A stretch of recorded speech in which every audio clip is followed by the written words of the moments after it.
ஆரம்பிக்கும் போது இப்படி ஒரு சர்ச்சையை கிளப்பி விட்டாங்க.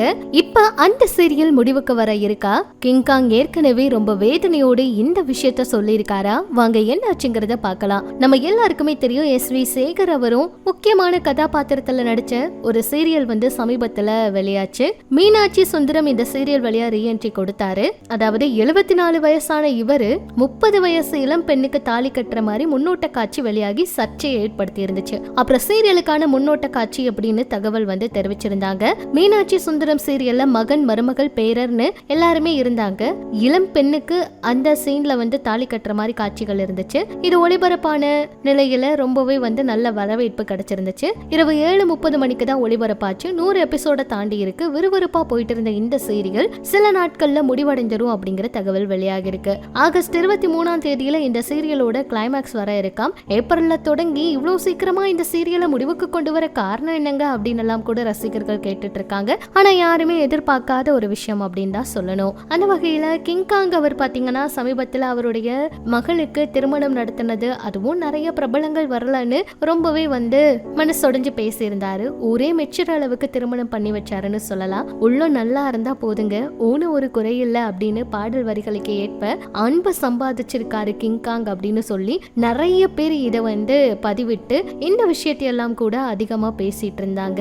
ஆனாலும் கிங்காங் அவருடைய மனசு ரொம்ப நல்ல மனசுங்க. எல்லாரையும் போய் அழைச்சு எல்லாருமே தன்னோட மகளுக்கு வாழ்த்து தெரிவிக்கணும் அப்படின்னு நினைச்சிருந்தாரு. இந்த நிலையில கிங்காங் ஒரு பேட்டி கொடுத்திருந்தாரு. கல்யாணம் முடிச்சு வீட்டுக்கு வந்தப்ப ஆரத்தி எடுத்தாங்க. அப்ப ஒருத்தர் எங்க அம்மா காதுல விழுற மாதிரி இவனுக்கெல்லாம் ஒரு கல்யாணமானு நான் கல்யாணம் பண்ண சமயத்துல கிண்டல் பண்ணாங்க.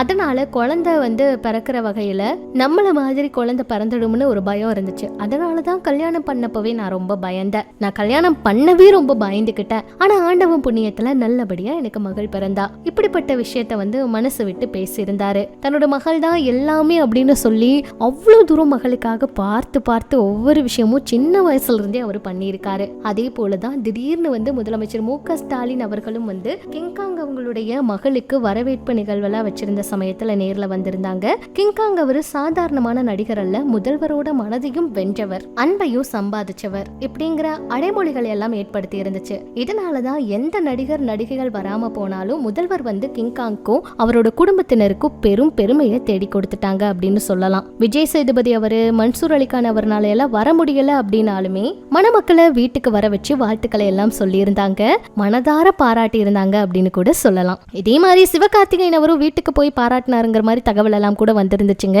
கிங்காங் அவர் ஆனா ரொம்ப நல்ல மனிதர் அப்படின்னு மகளோட திருமணத்துக்கு அப்புறம் நிறையவே பிரபலம் ஆயிட்டாரு. இதை பற்றி உங்களோட கருத்துக்களை சொல்லுங்க. நிறைய தகவலை தெரிஞ்சுக்க நம்ம சேனல் கூட இணைஞ்சிருங்க.